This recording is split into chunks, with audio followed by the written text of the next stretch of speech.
Oke, sudah hadir ya, pembimbing dari Mitra ya? Oh iya, Bu, sudah hadir. Oh ya, baik. Oke, kita langsung mulai. Sebelumnya dengan Ibu Dian ya. Ibu Dian, selamat siang Ibu. Ya, Assalamualaikum. Waalaikumsalam Ibu Dian. Salam kenal, saya Ibu Yusi dari Kimia UNJ, Bu. Ya, salam kenal juga. Ibu, terima kasih sekali atas kesediaan dan kehadirannya pada siang hari ini mengikuti seminar PKL kepada mahasiswa Kimia UNJ yang telah diizinkan untuk melakukan magang di Labkesda Bekasi ya Ibu.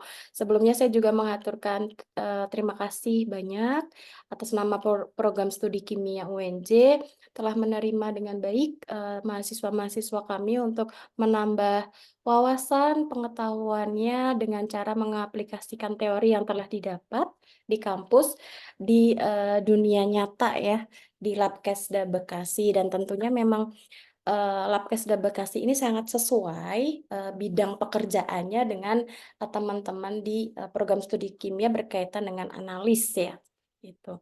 Baik, mungkin nanti kita bisa berdiskusi kembali. Kemudian kita persilahkan dulu kepada teman-teman yang ingin mempresentasikan hasil magangnya selama 4 bulan di Labkesda Bekasi. Selanjutnya Ibu kembalikan ke Davina sebagai moderator untuk memandu seminar ya, silahkan. Ya, baik. Assalamualaikum warahmatullahi wabarakatuh. Selamat siang, saya ucapkan kepada Ibu Yusi Pratiwi MSc selaku dosen pembimbing PKL, serta Ibu Dian Rini Ambarukmi selaku pembimbing PKL Mitra. Perkenalkan, saya Davina sebagai moderator yang akan memandu berjalannya seminar siang ini. Untuk sesi seminar siang ini akan disampaikan oleh rekan-rekan mahasiswa kimia, yaitu ada Salma, Fitria, Intan, dan Sabrina Nawal dengan tempat PKL di Labkesda Bekasi. Kepada Salma, Fitria, Intan, dan Sabrina Nawal, saya persilakan.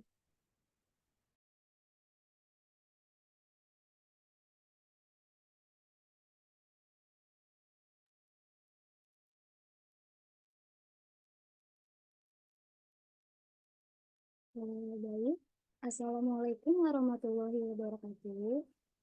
Kepada yang terhormat Ibu Yusi Pratiwi selaku dosen pembimbing PKL, kepada yang terhormat Ibu Dian selaku pembimbing PKL kami di Laboratorium Kesehatan Daerah Kota Bekasi, dan terima kasih kepada seluruh teman-teman yang telah hadir pada kesempatan kali ini. Jadi, pada kesempatan kali ini kami akan memaparkan hasil praktik kerja lapangan kami selama 4 bulan di UPTD Laboratorium Kesehatan Daerah Kota Bekasi. Next. Adapun mahasiswa yang mengikuti PKL di Laboratorium Kesehatan Daerah Kota Bekasi yaitu ada saya, Intan Fadiadani, ada Fitria Dwi Arista, ada Sabrina Nawal, dan ada Salma Kolila. Selanjutnya, berikut ada hasil pemeriksaan air dari berikut ini ada profil dari UPTD Labkesda Kota Bekasi.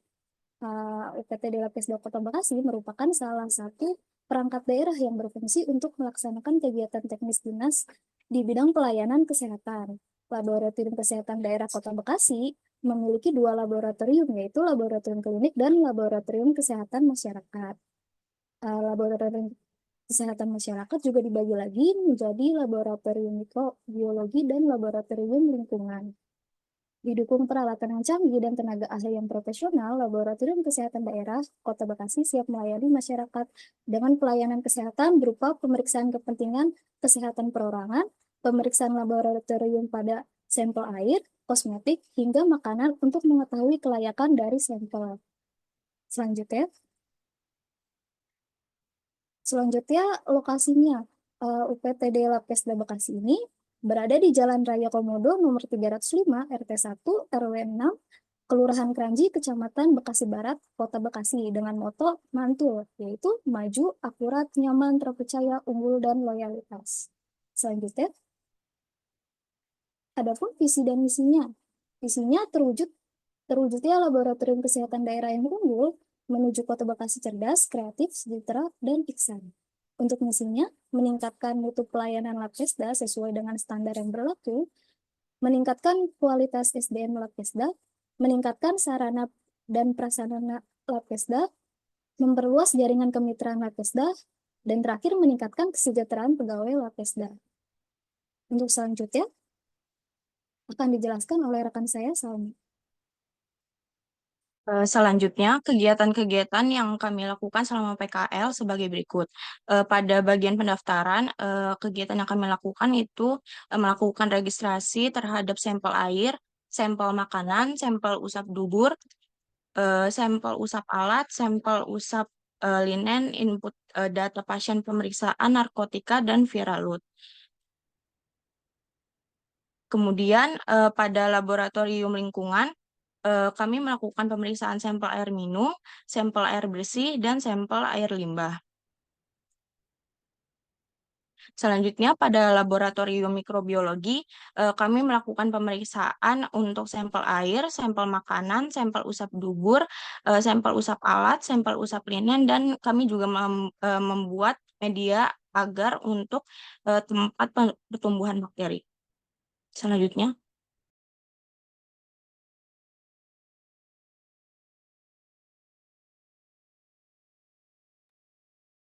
Selanjutnya adalah penjelasan mengenai proyek akhir yang kami lakukan selama PKL di bagian laboratorium lingkungan.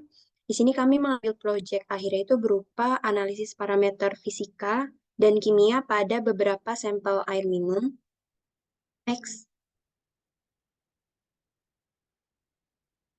Sebelum kami masuk ke pembahasan mengenai proyek akhir kami, di sini kami akan sedikit membahas mengenai pendahuluan dan juga definisi air dan air minum serta parameter pemeriksaan fisika dan kimia air minum.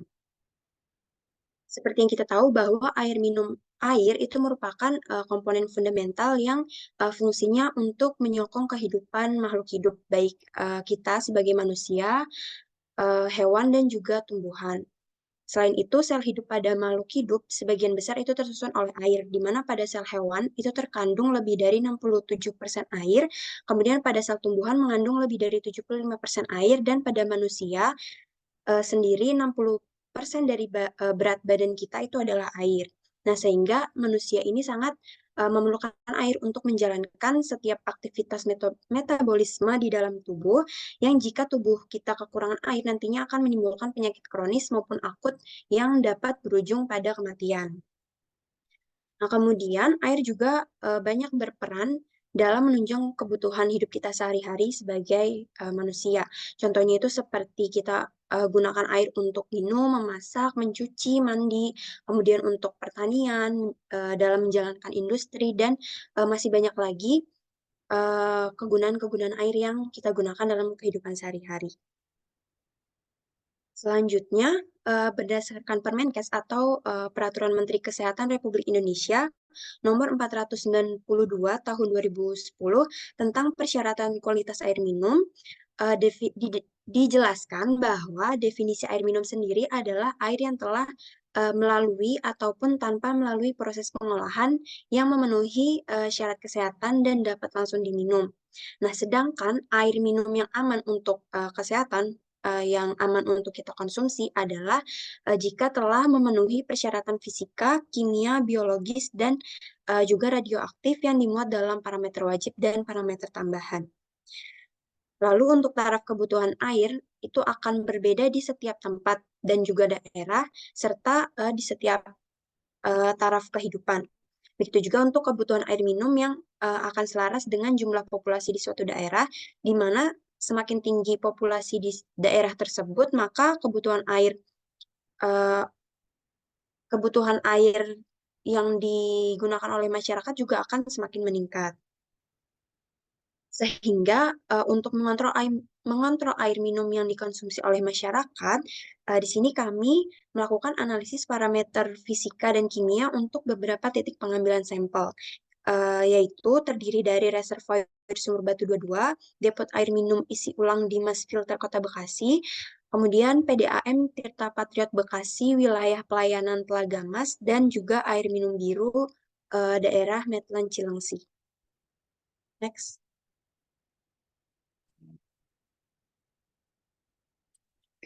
Baik, yang selanjutnya ada parameter uji yang dilakukan. Yang pertama ada parameter fisika. Di sini ada kekeruhan. Untuk pengukuran kekeruhan ini dilakukan pada sampel air, baik sampel air minum maupun air bersih yang dilakukan dengan instrumen turbidimeter. Selanjutnya ada TDS. Pengukuran TDS ini adalah pengukuran untuk mengetahui jumlah muatan zat padat yang terlarut di dalam air, baik berupa ion, senyawa, ataupun koloid. Nah, untuk pengukuran TDS ini dilakukan pada sampel air minum dan juga air bersih menggunakan instrumen water quality meters dengan mode TDS. Dan yang terakhir ada pengukuran untuk warna yang dilakukan sama untuk air minum dan juga air bersih, dilakukan dengan menggunakan instrumen SpectroDirect. Next. Selanjutnya ada pengukuran parameter kimia. Di sini ada pH. Untuk pengukuran pH sampel air minum dan juga air bersih dilakukan dengan instrumen pH meter. Dan untuk pengukuran kandungan NO2, Fe dan juga Mn ini dilakukan pada sampel air minum dan juga air bersih dengan tambahan reagen dan dilakukan pengukurannya dengan instrumen SpectroDirect.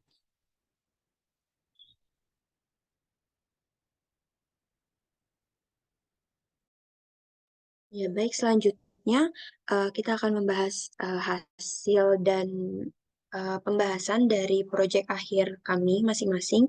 Untuk titik pengambilan sampel yang pertama, di sini ada reservoir Sumur Batu 22 yang lokasinya di Kelurahan Sumur Batu, Kecamatan Bantar Gebang, yang berada di sekitar TPST Bantar Gebang. Nah, untuk reservoir air sendiri merupakan salah satu sarana yang diperuntukkan untuk menampung air minum sebelum nantinya didistribusikan kepada masyarakat sekitar. Pada proyek akhir ini saya melakukan analisis sampel menggunakan variabel uji berupa TDS atau total dissolved solid dan warna untuk parameter fisika dan analisis kandungan besi dan mangan terlarut untuk parameter kimianya. Nah, sedangkan untuk semua acuan batas maksimum dari hasil pemeriksaan yang telah kami lakukan itu didasarkan pada Permenkes RI nomor 2 tahun 2023 tentang peraturan pemerintah nomor 66 tahun 2014 tentang kesehatan lingkungan. Bisa dilihat pada tabel hasil analisis, tertera pada tabel yang dapat terlihat variabel uji warna dan kandungan besi yang terlarut masih berada di bawah batas maksimum, yaitu 5 TCU untuk warna dengan kandungan besi terlarut, yaitu sebanyak 0,13 mg per liter. Nah, sedangkan variabel uji TDS dan kandungan mangan terlarut ini memiliki nilai di atas batas maksimum dengan nilainya itu 430 mg per liter, yang batas maksimumnya itu seharusnya kurang dari 300 mg per liter, dan untuk kandungan mangannya itu sebesar 0,66 mg per liter, dengan batas maksimum seharusnya 0,1 mg per liter. Nah, untuk potensi sumber pencemaran TDS pada air sendiri itu biasanya dikaitkan dengan tingginya kandungan mineral di dalam air, di mana mineral yang terkandung di dalam air ini tidak dapat hilang dengan cara direbus. Jadi ketika airnya ini direbus untuk dikonsumsi, kandungan mineral ini tidak akan hilang. Nah, kemudian mineral anorganik tersebut dapat memberikan rasa seperti garam pada air yang dikonsumsi, sehingga jika air dengan kandungan TDS tinggi itu kita konsumsi terus-menerus, maka garam-garam tersebut akan terakumulasi di dalam ginjal dan berangsur-angsur akan mempengaruhi fungsi fisiologis ginjal kita. Nah, sedangkan untuk kandungan mangan yang jika berada di ambang batas, lalu kita konsumsi secara terus-menerus dengan dosis yang besar, nantinya itu dapat menyebabkan keracunan dan bersifat kronis dengan gejala yang timbul berupa gejala susunan syaraf, insomnia. Nah, kemudian akan terjadi lemah pada bagian kaki dan otot muka hingga melambat ketika berbicara dan monoton bila paparan dari mangan ini terus berlanjut. Next.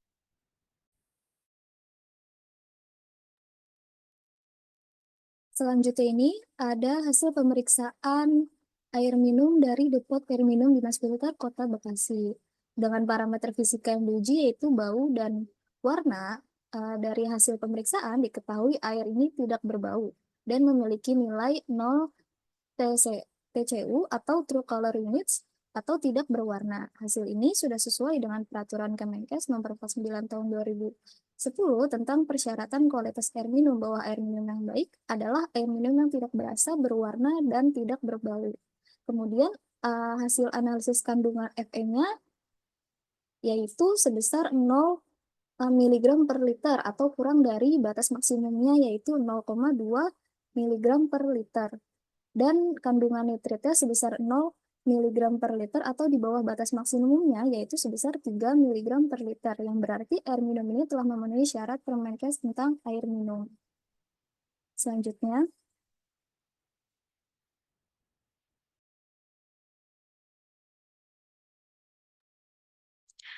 Selanjutnya, dilakukan uji kualitas air minum PDAM Tirta Patriot Bekasi wilayah pelayanan Talaga Mas. Untuk uji ini, parameter yang diuji antara lain kekeruhan, pH, kandungan nitrat, dan kandungan mangan. Hasilnya dapat dilihat di tabel. Untuk uji kekeruhan, hasilnya itu menunjukkan bahwa nilai kekeruhan sampel adalah 2,64 NTU. Nilai tersebut masih di bawah batas maksimum. Kemudian untuk nilai pH-nya adalah 7,8 dan ini juga masih masuk ke dalam range pH yang ditetapkan yaitu 6,5 sampai 8,5. Kemudian untuk kandungan nitratnya pada sampel itu nilainya 0,19 mg per liter dan ada juga perubahan warna menjadi pink seulas pada sampel. Kandungan nitratnya ini masih berada di bawah batas maksimum. Yang terakhir untuk kandungan mangan pada sampel itu ya 0,55 mg per liter. Untuk kandungan mangannya pada sampel ini melebihi batas maksimum yaitu 0,1 mg per liter. Kelebihan kandungan mangan pada air minum ini dapat menyebabkan air terasa tidak enak dan menimbulkan bau yang tidak sedap serta pastinya memiliki dampak yang buruk bagi kesehatan. Ketika di dalam tubuh manusia, kandungan mangan yang tinggi dapat menyebabkan zat tersebut mengendap dan tertimbun pada organ hati dan ginjal. Oleh karena itu, perlu dilakukan pengurangan atau penghilangan kandungan mangan dalam pengolahan air minum tersebut agar meningkatkan kualitasnya.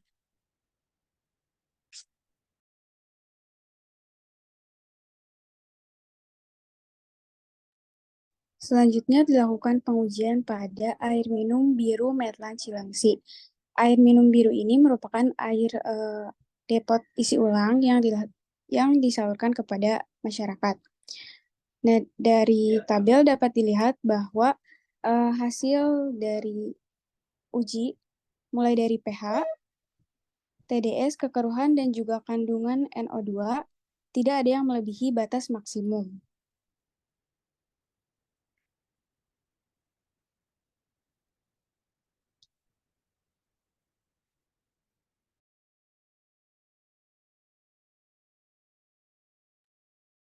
Baik, sekian presentasi dari seminar PKL Tim Labkesda Kota Bekasi. Saya kembalikan lagi kepada Davina. Ya, baik, terima kasih teman-teman Labkesda Bekasi untuk presentasinya. Selanjutnya saya membuka sesi tanya jawab dari rekan-rekan mahasiswa terlebih dahulu. Bagi mahasiswa yang ingin bertanya, silakan raise hand atau untuk boleh langsung unmute.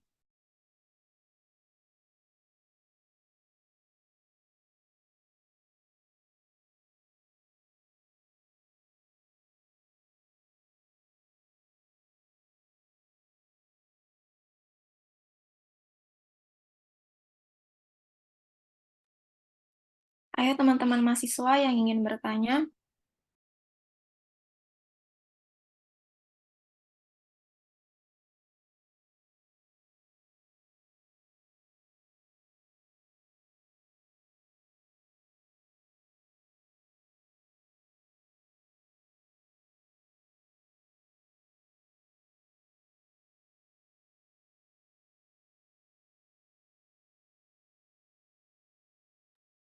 Oke, baik kalau belum ada yang bertanya, mungkin bisa kita lanjut ke sesi tanya jawab selanjutnya. Mungkin dari pembimbing mitra terlebih dahulu, yaitu Ibu Dian. Ibu Dian, saya persilakan untuk mengajukan pertanyaan ataupun tanggapan kepada tim Labkesda Bekasi.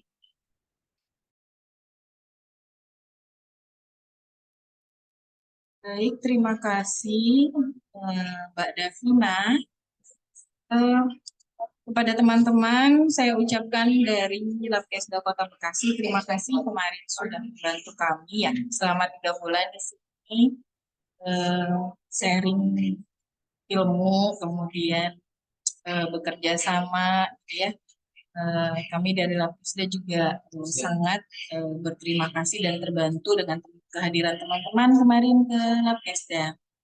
Kemudian tadi ada beberapa informasi yang disampaikan bahwa Permenkes yang terbaru nanti ditampilkan ya, karena Kota Bekasi sudah menggunakan peraturan terbaru berkaitan dengan air minum dan air bersih.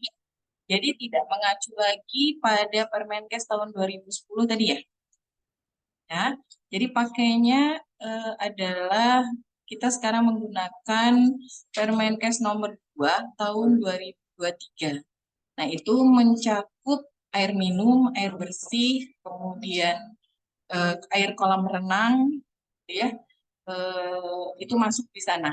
Jadi nanti untuk tambahan teman-teman dan informasi kepada yang lain bahwa pemeriksaan untuk air minum, air bersih itu dijadikan satu sebagai air hygiene sanitasi, yaitu menggunakan peraturan terbaru Permenkes nomor 2 tahun 2020.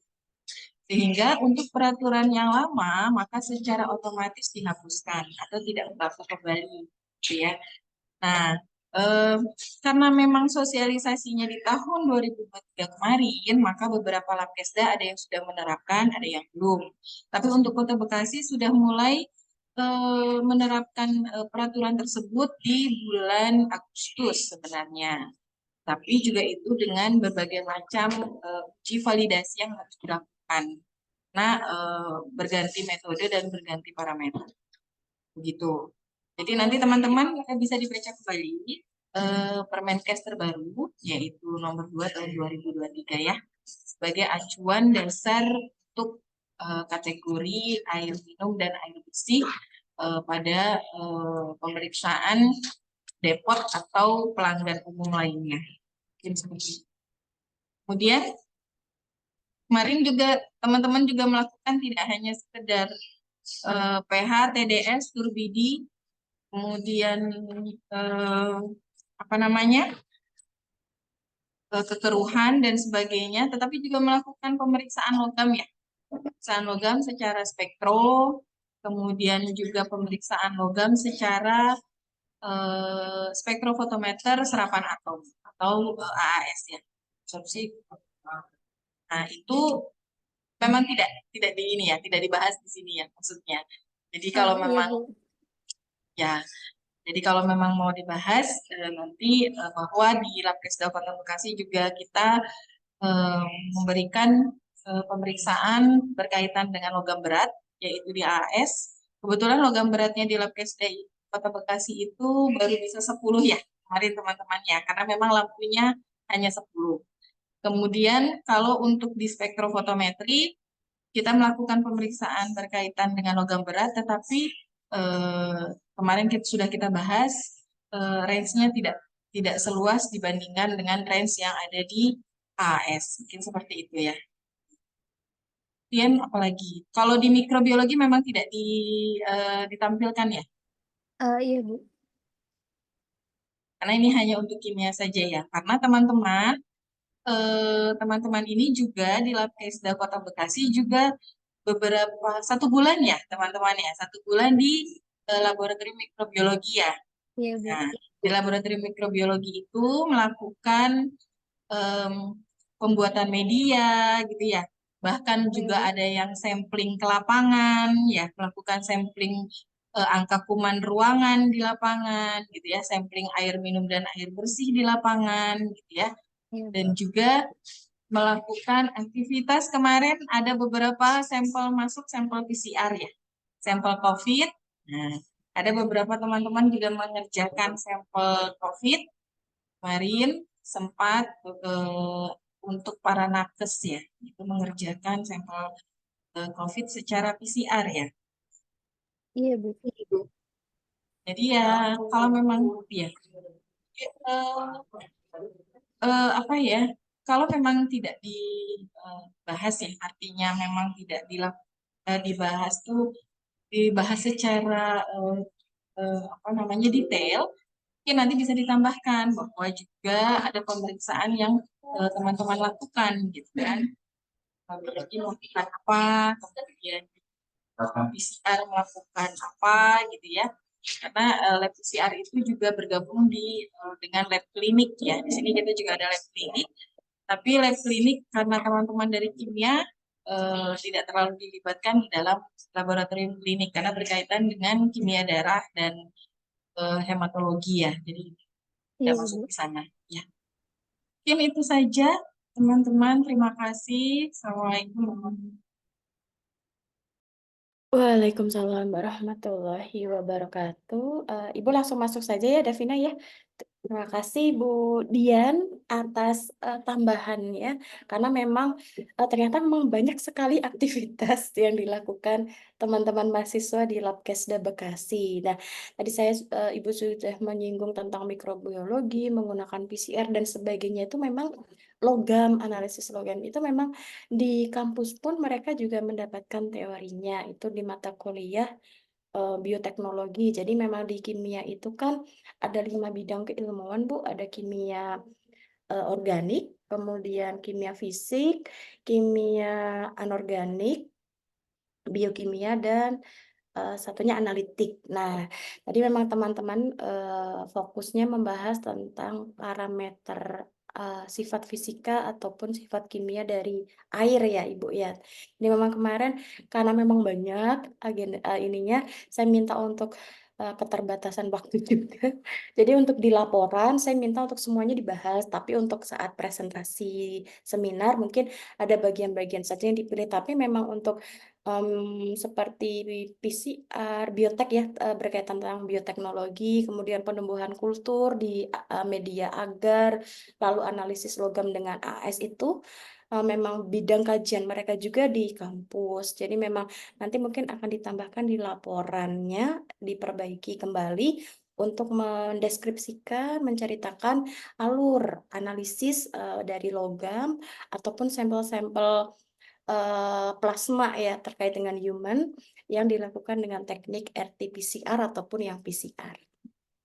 Nah, untuk ini kami mengucapkan terima kasih sekali Bu Dian. Jadi dari ini saya sebenarnya juga seminar ini tuh sebagai bahan evaluasi bagi dosen pembimbing bahwa di Mitra itu kita kan selama ini kalau teman-teman itu kan lulusan kami itu kan fokusnya tuh industri gitu ya, karena industri kemudian praktisi. Nah, ternyata di badan milik pemerintah daerah ataupun pemerintah kota pun juga membutuhkan sekali tenaga-tenaga ahli yang berkecimpung di bidang kimia ya, karena memang kimia itu kan merupakan ilmu yang hampir seluruhnya itu digunakan di kehidupan kita sehari-hari. Jadi memang ternyata di Labkesda pun ternyata instrumennya sangat lengkap ya Bu. Itu malah di kampus kami pun ada beberapa instrumen yang belum dimiliki karena fokus di akademisi itu kan instrumen-instrumen analisis yang kami miliki itu kan difokuskan ke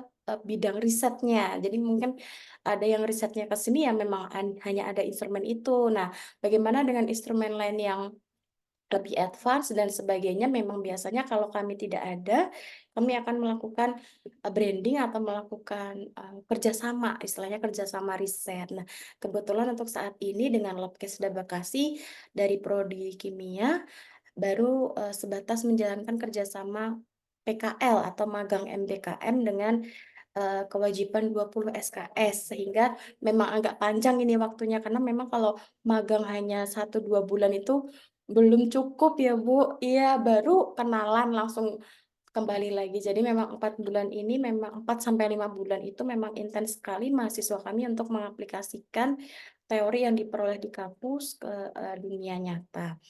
Nah, di Labkesda itu tadi kan banyak ya Bu, dari mulai spektroskopi AAS, kemudian ternyata PCR, karena memang kemarin COVID ya Bu, jadi pasti PCR itu banyak disalurkan di beberapa tenaga medis ya. Kemudian ada juga yang lain apa Bu? GC gitu ada, kromatografi, karena tadi berkaitan. Untuk Labkesda Kota Bekasi sebenarnya kan awalnya itu adalah laboratorium rujukan ya, laboratorium rujukan untuk puskesmas. Jadi ya puskesmas ketika mau melakukan pemeriksaan lanjutan gitu ya, yang di pemeriksaan dasar tidak ada, maka dirujuk di Labkesda Kota Bekasi.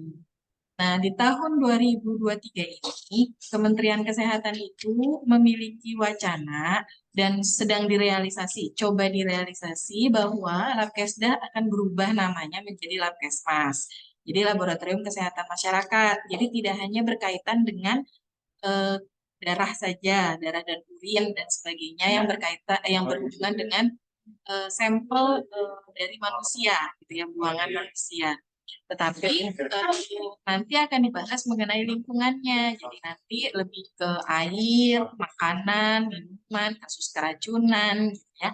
Nah, itu nanti juga bagian dari tugas dari Labkesmas. Sehingga nanti menuju ke arah sana, memang baru akan di list atau baru akan dibuat daftar kebutuhan berkaitan dengan pemeriksaan makanan, kemudian udara, dan juga makanan, udara, dan kemarin itu sempat mau bahas ke tanah, tapi belum sampai tanah. Jadi nanti fokus di makanan dan di udara saja dulu. Nah, untuk melengkapi itu kita pun sedang melakukan pemenuhan. Jadi membuat daftar kebutuhan, yaitu salah satunya GC dengan HPLC. Mungkin seperti itu.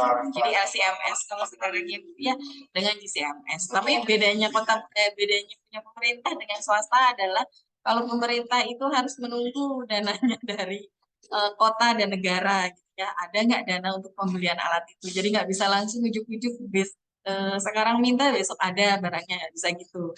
Jadi dibuat dulu kebutuhan anggarannya, kalau memang bisa direalisasi di tahun ini atau di tahun depan mungkin ada GCMS atau LCMS. Jadi di kita baru ada AAS, spektro, PCR-nya untuk COVID, kemudian PCR untuk viral load, yaitu untuk HIV. Jadi terima kasih Bu Dian. Jadi memang ke depan ini mungkin akan dikomersilkan ya Bu tujuannya, atau memang hanya sampel-sampel yang diterima dari apa ya, hanya sebagai rujukan ya tadi istilahnya. Biasanya kalau komersil kan berarti kita bisa ini ya, apakah akan dikomersilkan atau memang hanya terbatas pada sampel rujukan? Tidak, untuk puskesmas sendiri kan sebenarnya sudah tidak berbayar ya. Nah, kendalanya di Labkesda itu adalah pasien-pasien yang dirujuk ke sini, atau mungkin mereka juga adalah yang ingin mendapatkan pemeriksaan secara lengkap. Kalau dari sisi pasien itu dikenakan retribusi atau dikenakan biaya, gitu. Dan biaya itu sudah tercantum di dalam peraturan daerah Kota Bekasi. Jadi ada payung hukum di mana kita boleh menarik, gitu kan, harga terhadap pasien. Begitu juga ketika tadi berkaitan dengan air minum, ada depot, kemudian ada apapun itu ya, pelanggan umum, catering, restoran, rumah sakit gitu ya. Ketika mereka akan memeriksakan kualitas itunya, air, kemudian ada rectal swab, ada usap linen, ada bakteri makanan dan sebagainya. Nah, itu kita pun juga ada perda tarifnya. Jadi, semua dikenakan retribusi. Nah, kemana nanti hasil dari retribusi itu masuk ke dalam kas daerah atau dimasukkan ke dalam PAD. Jadi pendapatan daerah masuk ke sana. Jadi, kalau bentuknya komersil, memang itu bagian yang dimasukkan di dalam perda yang kemudian akan ditarik ke pelanggan atau pasien. Baik, Bu Dian, karena memang untuk pemeliharaan alatnya juga lumayan costnya besar sekali, apalagi kalau sudah GC, LCI itu memang, apalagi AS, kalau lampunya rusak saja harus, ya, jadi memang sangat, ini ya Ibu, kita sangat istilahnya memanage itu dengan baik sehingga alatnya itu juga menghasilkan pengukuran yang valid, karena terkadang kalau tidak dikalibrasi dan sebagainya juga datanya tidak begitu akurat. Baik, terima kasih. Ini sedikit cerita ya. Jadi mungkin nanti ke depan kami bisa menjalin kerjasama terkait dengan riset dan sebagainya, program-program yang memang akan dijalankan oleh program studi kimia. Saya izin ke teman-teman mahasiswa ya, Ibu. Ya, baik. Oke, ada siapa saja ini yang di Labkesda? Ada Sabrina, Intan, Fitria, dan Salmah ya? Iya, Ibu. Oke, baik. Ibu ingin bertanya terlebih dahulu ke Salma. Salma kemarin di Labkesda apa proyek yang dikerjakan? Saya uji kualitas air minum di eh, PDAM Tirta Patriot, Bu. Uji kualitas air minum. Kualitas itu parameternya diukur dari apa saja? Eh, Kalau untuk saya, eh, u- parameter yang saya uji cuma 4, Ibu. Kekeruhan, pH, kemudian kandungan nitrat, dan kandungan mangan. Kekeruhan, pH, kandungan nitrat, sama kandungan mangan. Iya, Bu. Oke, sekarang coba kita lihat di unsur anorganiknya ya, yang nitrat dulu ya. Analisis nitratnya menggunakan apa? Eh, Menggunakan reagennya maksudnya, Ibu. Instrumen, Oh, instrumen instrumennya menggunakan spektro direct itu, Bu. Spektrodirect untuk Iya. nitrat. Nah, itu cara pengujiannya bagaimana? Jadi kalau untuk nitrat itu kami pakai reagen yang memang eh, sudah tersedia sesuai dengan merek dari spektro directnya sendiri, Bu. Jadi memang udah sepaket sama spektro directnya. Kemudian pengujiannya itu hanya sampel ditambahkan dengan powder pack nitrit, yaitu reagen yang tadi dari eh, spektrodirectnya sendiri, dan di langsung disiapkan saja, eh, disiapkan belangkonya juga, yang belangkonya ini eh, sampelnya itu sendiri.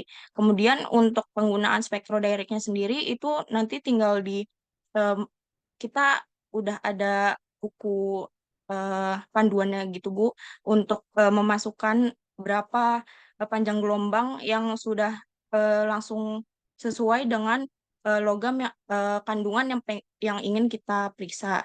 Misalkan untuk nitrat sendiri di situ tertera bahwa dimasukkan angka 272. Jadi kami hanya langsung memasukkan itu dan eh, eh, memeriksanya langsung di enter langsung gitu aja, Bu.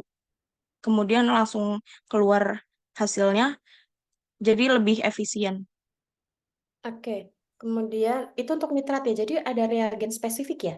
Jadi kalau Iya, Bu. misalnya dia ditambahkan reagen spesifik, si spektrodirect ini juga yang terukur adalah nitratnya. Karena kan kita tahu di air kan untuk anion, anion anorganik itu kan banyak, tidak hanya nitrat ya. Ada sulfat, ada fosfor dan sebagainya ya kalau di dalam sampel air itu. Nah, kalau di direct ini, spektrofotometri direct ini ada reagen khusus di mana nanti dia sudah langsung menunjukkan hasil pengukurannya terhadap nitrat. Seperti Iya, itu. nitrit, Bu. Maaf, Oh, Bu, nitrit. nitrit yang terukur. Iya, Ya, karena nitrat itu mudah mengalami reduksi ya. Jadi yang terukur itu adalah nitritnya. Karena nitrat itu dia mudah mengalami reduksi menjadi nitrit dari NO3 menjadi NO2 negatif, ya kan? Oke. Kemudian data apa yang kamu peroleh dari SpectroDirect? Eh, Hasilnya itu berupa eh, dengan satu angka dengan satuan miligram per liter, Bu. Apanya itu disebut apa? Satuan dari hasil nitrit dan Iya, yang satu. lainnya Itu apanya? Itu apa? kandungan nitritnya, Bu. Kandungan Miligram atau per liter. kandungan atau konsentrasi ion nitrit NO2 negatif yang ada di dalam suatu sampel air minum. Hasilnya melebihi batas nggak? Melebihi batas maksimum nggak? Kalau untuk saya masih di bawah batas maksimum, Bu. Masih di bawah. Kalau untuk standarnya, merujuk ke SNI-nya berapa batas maksimumnya? Batas maksimumnya itu 3 miligram per liter. Yang kamu peroleh berapa? 0,19. 0,19 ketiga ya. Jadi masih aman ya dikonsumsi. Itu dari air depot air minum ya? Iya, Bu, PDAM Tirta Patriot. Oh, PDAM. Berarti belum diolah kan? Masih di air sampling yang kamu lakukan di sana itu hanya langsung mengambil di satu titik untuk airnya, contoh sampel airnya, atau di beberapa titik di PDAM itu. Ada beberapa titik, Bu. Kalau untuk itu saya tidak langsung mengambil sampelnya gitu, Bu. Oh, Memang jadi udah juga sampelnya ada tersedia ya? petugasnya lain. Iya, Bu. Oh, jadi karena kita kan kalau di kampus kan kita sudah belajar ya teknik sampling, misalkan di suatu perairan tertentu, bagaimana sih sampel yang representatif, artinya sampel itu memang mewakili kondisi yang sebenarnya. Artinya jangan sampai ketika misalkan kamu mengambil sampel di satu titik saja, akumulasi si nitrit ini tuh sebenarnya nggak ada di situ. Jadinya, oh nggak ada nih nitritnya seperti itu. Padahal sebenarnya di dalam satu arus perairan itu nitritnya tuh tinggi. Nah, padahal kamu kesalahannya itu pada saat teknik sampling ya. Salah mengambil titik atau lokasi mengambil sampel airnya itu. Jadi kalau di perairan kita harus mengambil dari beberapa titik dan kedalamannya juga harus diperhitungkan karena kita tahu bahwa anorganik, ion-ion anorganik seperti nitrit itu bagaimana sih dia keberadaannya di dalam perairan itu bagaimana sifatnya ya. Oke, itu untuk Salma. Sekarang ke Fitria. Fitria,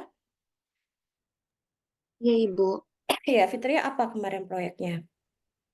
Saya uji TDS warna untuk fisikanya, terus kimianya itu kandungan besi dan mangan di reservoir 22 sumur batu.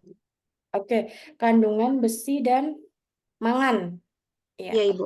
mengukurnya dengan cara apa? Sama Bu seperti Salma, Pakai menggunakan spektrum direct. direct. Iya. Oke, sekarang coba tadi yang disampaikan Ibu Dian, kamu juga melakukan kegiatan yang lain ya, karena tadi sudah disampaikan apa sih itu spektrodirect itu dan bagaimana alur pengujiannya. Sekarang kalau kemarin juga melakukan analisis logam ya dengan AS, sempat? Iya, Bu, tapi kami hanya melihat aja nggak langsung daily kegiatan sehari-hari gitu. Oh, bukan daily runningnya ya. Iya, tidak, Bu. Oke, tapi kan palingnya kan di kampus kan sudah belajar tentang AS dan bagaimana cara analisis logam itu dengan AS ya. Jadi Iya, memang Ibu. ketika kalian sudah berada di tempat pekerjaan ya istilahnya ya di dunia nyata dihadapkan dengan real problem, artinya kalian sudah harus secara otomatis memutar otak nih teori-teori yang didapatkan saat belajar di kampus itu. Jadi kalau ketika memegang suatu instrumen, baik itu AS, itu spektro ataupun kromatografi dan lain sebagainya sudah tidak asing lagi gitu ya.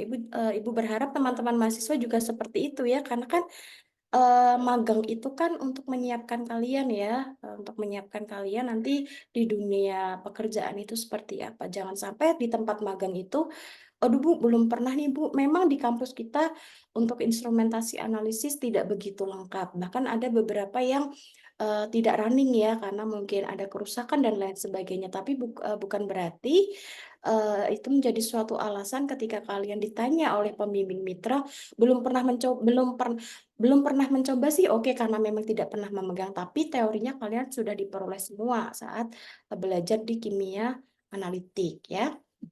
Oke, kemudian untuk analisis TDS, coba sekarang Ibu tanya, bagaimana alur teknis analisisnya? Kalau untuk TDS sendiri, di sana kami menggunakan water quality meter, Bu. Ada instrumennya sendiri. Nah, di situ bisa langsung untuk mengukur TDS, kemudian untuk mengukur pH juga, seperti itu, Bu. Nah, eh, pergantian itu dari kita mengubah modenya aja, Bu. Dari misalkan dari pH ke TDS, seperti itu, Bu. Oke, kalau pH mungkin itu kan derajat keasaman ya, yang teman-teman mahasiswa mungkin sudah belajar. Sekarang kalau TDS, mungkin bisa dijelaskan TDS itu apa?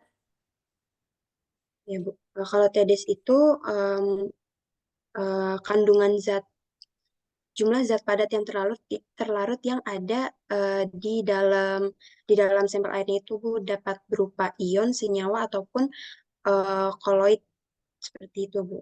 Dan Kandungan dan zat larut ya. ya, Ibu, Total apa kepanjangannya apa? TDS total total dissolved solid, Bu.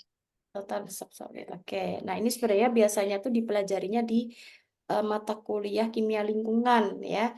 Karena kemarin untuk kimia lingkungan sendiri menjadi mata kuliah pilihan ya, bukan mata kuliah wajib. Tapi paling enggak sekarang jadi tahu kan TDS itu apa. Karena kan biasa kita bekerjanya udah di pH, di sifat fisika, sifat kimia.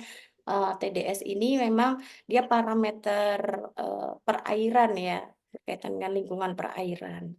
Oke, terima kasih Fitria. Fitria sudah, Iya, tadi Bu. Salma sudah. Siapa lagi? Sabrina. Sabrina mana? Ya, Ibu. Ya, Sabrina. Sabrina, gimana? Kamu proyeknya tentang apa? Pengujian di air minum biru, parameter ujinya pH, TDS, kekeruhan, dan kandungan nitrit, Bu. Oh, Sama kandungan seperti sama. sama seperti Salma ya. Sekarang Ya. kalau Ibu bertanya tentang kekeruhan, bagaimana cara menguji kekeruhan?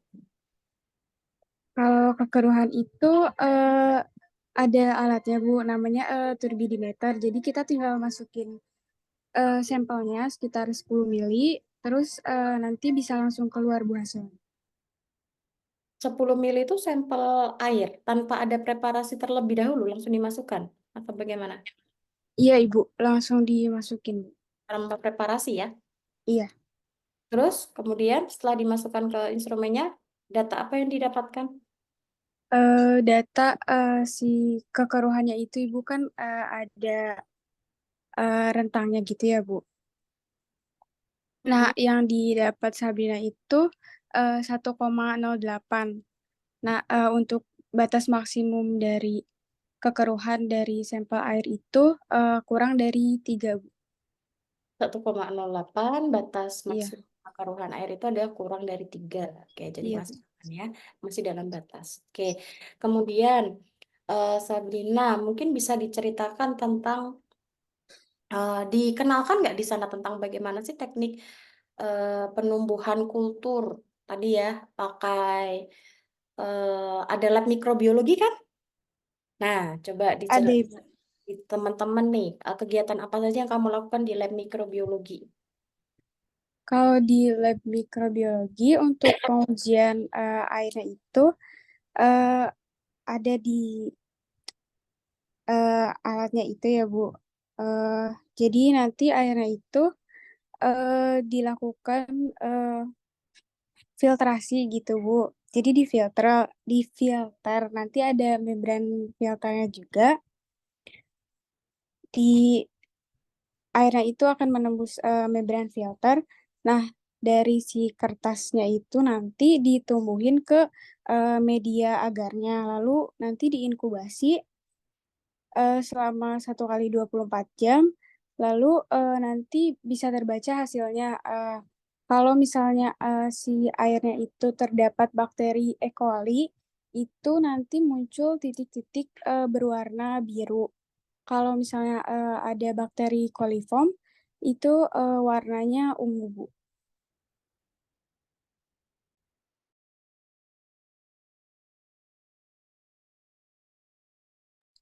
Ibu mohon maaf masih off mic, Bu. Oh, maaf. Jadi kalau untuk kita mengidentifikasi ini ada bakteri E. coli atau bakteri yang lain itu didasarkan pada munculnya warna ya. Iya, Bu. Jadi satu jenis bakteri akan memunculkan warna yang berbeda. Iya, Itu butuh ini nggak? Butuh seperti reagen khusus untuk setiap bakteri agar dia bisa memunculkan warna yang spesifik atau bagaimana? Atau secara otomatis gitu. Eh, enggak, Bu. Dia hanya eh, otomatis di dari membrannya itu eh, di media agarnya itu hanya untuk pengukuran yang E. coli sama coliformnya aja, Bu. Oh, jadi untuk di media agar itu, media penumbuhan bakterinya hanya untuk bakteri E. coli sama E. coliform ya, Iya, Bu. spesifik. Bakterinya akan otomatis tumbuh di situ, Bu. Karena mungkin media tempatnya ya yang menunjang pertumbuhan bakteri tersebut dibandingkan dengan pengembangan bakteri yang lain ya. Oke, Iya, Bu. baik. Jadi memang sudah sesuai ya tadi ya yang disampaikan oleh Ibu Dian bahwa di lab mikrobiologi memang menguji ya ada atau tidaknya suatu bakteri dalam suatu sampel. Kemudian ada Sabrina, satu lagi siapa? Saya Bu Intan Fadia. Oke, Intan. Intan apa proyeknya? Sama. Saya menganalisis kandungan Fe, nitrit, bau dan warna dari air minum gitu. Ada Fe, nitrit, bau, dan warna dari air minum. Kalau untuk Fe sendiri bagaimana cara pengujiannya? Cara pengujiannya sama menggunakan spektor direct. Jadi 10 mili sampel ditaruh reagen, dicampurkan dengan reagen dulu, kemudian ditunggu selama 5 menit baru dibaca menggunakan spektor directnya, Bu. Nah, kalau kita tahu bahwa kalau nitrat kan nitrit itu kan NO2 negatif ya, nitrat NO3 negatif. Nah, kalau Fe ini kan dia kan logam-logam di golongan transisi nih. Nah, Iya, Bu. logam ini memiliki beberapa jenis bilok kan ada Fe2+, ada Fe3+. Nah, si Iya, Bu. alat spektrofotometer direct ini bisa nggak membedakan ini tuh yang terdetek itu Fe2+ atau Fe3+-nya? Kalau spektor direct itu hanya mendeteksi yang Fe-nya saja, Bu. Yang Fe apa? Hanya untuk Fe, hanya untuk Fe saja, Bu, karena dia Hanya maksudnya Fe kan kita tahu untuk Fe. keduanya, Bu, kandungan Fe-nya. Oh, jadi nggak Baik bisa yang Fe, membedakan kan? Artinya iya, Bu. tidak bisa membedakan apakah ini tuh kandungan si Fe3+ atau Fe2+. Jadi si spektro ini mengukur akumulasi dari Fe ya, baik itu Iya, yang Bu. Fe3+ atau Fe2+ ya. Jadi memang ketika kita melakukan analisis, terkadang suatu alat itu memiliki limit deteksi tertentu ya. Jadi kalau hanya ingin tahu nih kandungan Fe-nya, tapi nggak kita pertimbangkan ini mau Fe2 positif atau ini mau Fe3 negatif, 3 positif. Kita nggak mau kita hanya mau mengukur Fe total ya, total Iya, ironnya Bu. saja. Nah, tapi kalau untuk ingin tahu yang lebih spesifik Fe2+-nya berapa, Fe3+-nya berapa, atau di sini tuh Fe3+ semua, kan itu kan nanti kan kalau membentuk senyawa itu kan pasti berbeda ya. Membentuk ketika dia berinteraksi antara Fe2+ dengan Fe3+ berinteraksi dengan unsur yang lain kan hasilnya kan berbeda. Nah, kita nggak tahu nih kalau pakai spektrodirect ini tuh Fe2+ atau Fe3+. Nah, kalau mau lebih spesifik dia Fe2+ atau Fe3+, kita harus menggunakan instrumentasi yang lain yang dapat mendukung data ini. Kemudian, kesannya apa ini, Intan, selama melakukan praktek kerja lapangan di Labkesda Bekasi? Iya, Bu. Tentunya selama PKL ini merupakan pelajaran yang berharga ya, Bu. Kami bisa menerapkan teori yang dipelajari di kampus pada saat PKL seperti pembuatan larutan deret untuk AAS. Eh, Kemudian kami juga belajar ya menggunakan AAS. Kami juga sempat ikut melakukan sampling langsung untuk mengambil air. Eh, Kemudian juga bisa belajar banyak di sana, Bu. Di luar bidang kimia, karena kami juga sempat mengerjakan PCR dan ke lab mikrobiologi. Seperti itu, Bu. Ya, baik. Terima kasih Intan. Jadi sebenarnya kalau PCR, lab mikrobiologi itu sebenarnya juga kimia juga ya, karena kan kita di kimia kan ada 5 bidang keilmuan kan, yang tadi sudah Ibu sampaikan. Dan itu termasuk dalam bidang ilmu biokimia. Jadi seperti mikrobiologi, seperti bioteknologi, di mana menggunakan instrumen atau metode PCR untuk mendeteksi suatu DNA, itu termasuk dari bagian kita. Tapi memang mungkin kemarin Ibu tidak minta untuk membahas itu secara detail. Nah, jadi teman-teman mahasiswa yang sudah melaksanakan di Labkesda Bekasi, Ibu ucapkan selamat ya telah menyelesaikan program magangnya, dan memang seminar ini menjadi salah satu luaran dari program magang selain luaran-luaran yang lain seperti artikel, kemudian poster dan sebagainya. Ibu harap dengan batas waktu yang sudah ditentukan kalian bisa menyelesaikan, dan kita akan menunggu ya nanti untuk form penilaian sudah dikirim ke Budian.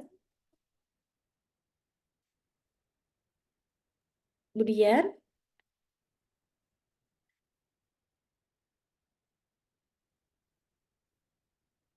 apakah Budian masih bergabung bersama kita? Masih Bu, masih. Monggo. Baik, Ibu. Terima kasih masih bergabung. Di sini nanti akan ada form penilaian dari mahasiswa yang akan disampaikan ke Ibu nanti sebagai evaluasi dari Prodi bagaimana magang yang telah dilakukan oleh mahasiswa kami di Labkesda. Mungkin tadi sudah beberapa sudah saya lakukan konfirmasi dan kemudian juga sudah memberikan tanggapan mengenai seminar hari ini. Saya terima kasih Budian atas nama Program Studi Kimia Fakultas MIPA UNJ atas kesediaan dan kehadiran Ibu pada hari ini. Kemudian juga terima kasih kepada Ibu, dan karena teman-teman pasti tidak hanya berinteraksi dengan Budian, berinteraksi juga dengan para pegawai yang lain, atasan dan jajarannya.